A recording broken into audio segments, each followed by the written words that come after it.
নমস্কার বন্ধুরা, সম্পার রান্নাঘরে আপনাদের সবাইকে স্বাগত জানাই। আজকে আমি আপনাদের সাথে শেয়ার করব ওলের পাতা বাটার রেসিপি। ওলের পাতা একবার এইভাবে বানিয়ে খেয়ে দেখুন, ভীষণ ভালো খেতে হয়।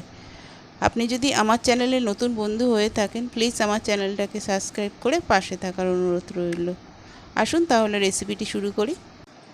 এখানে আমি কচি পাতাগুলো বেছে নিয়ে কুচি করে কেটে ধুয়ে পরিষ্কার করে নেব। এখানে আমি চিংড়ি মাছগুলোর মাথা বাদ দিয়ে সমস্ত খোলা ছাড়িয়ে ধুয়ে পরিষ্কার করে নেব। এইবার ওভেনে একটা কড়া বসিয়ে সর্ষের তেল দেব।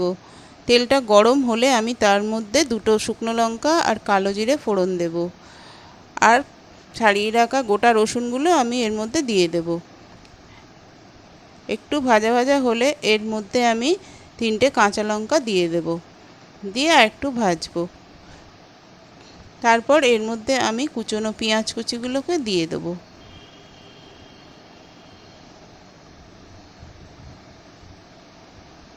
দিয়ে সব একসাথে ভালোভাবে আমি লাল করে একটু ভেজে নেব।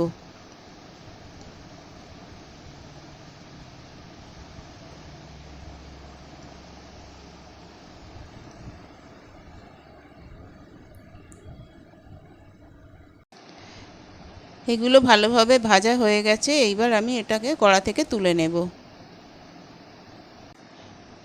এই তেলের মধ্যে আমি চিংড়ি মাছগুলোকে দিয়ে লাল করে ভেজে নেব।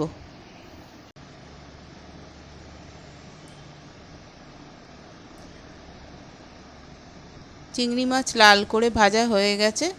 এইবার আমি তুলে নেব।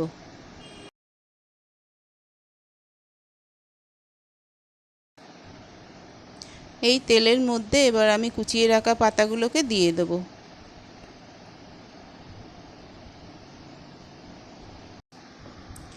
সামান্য লবণ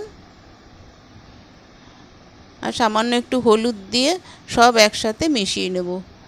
নিয়ে আমি গ্যাসের আঁচটা কম করে দিয়ে এটা 5 মিনিটের জন্য চাপা দিয়ে রাখবো।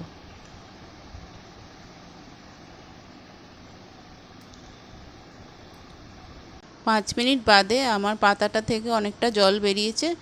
এবার জলটাকে শুকিয়ে নিয়ে আমি পাতাটাকে ভালোভাবে ভেজে নেব।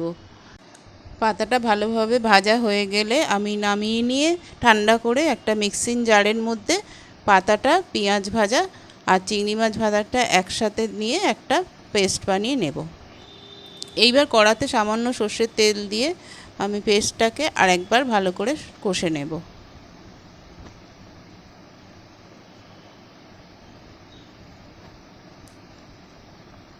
এইবার আমার পাতা বাটা রেডি। এবার আমি পরিবেশন করব। আমার এই রেসিপিটা যদি ভালো লাগে তাহলে একটা লাইক করবেন, কমেন্ট করবেন, শেয়ার করবেন, আর আমার চ্যানেলটাকে সাবস্ক্রাইব করে পাশে থাকার অনুরোধ রইল। ভালো থাকবেন, সুস্থ থাকবেন। আবারও আসবো নতুন একটা রেসিপির ভিডিও নিয়ে। ধন্যবাদ।